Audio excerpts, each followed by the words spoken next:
আমার বিয়ের সময় যখন পার্লারে গিয়েছিলাম তখন দেখছিলাম ব্রাইডদের খুব সুন্দর করে হাতে কলকা পরিয়ে দিচ্ছিল।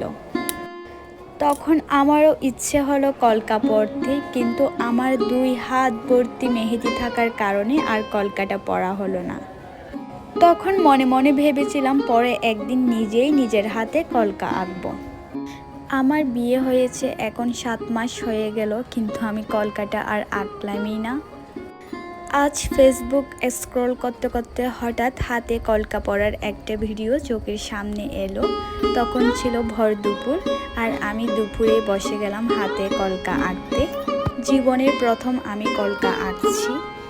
কলকা কিভাবে আঁকে সেই সম্পর্কে আমার কোনো আইডিয়াই নেই। নিজের মন মতো যা খুশি এঁকে ফেলেছি। কেমন হয়েছে অবশ্যই জানাবেন। আমার আজকের ভিডিও এতটুকুই। ভালো লাগলে পেজটাকে একটা ফলো করে দিবেন।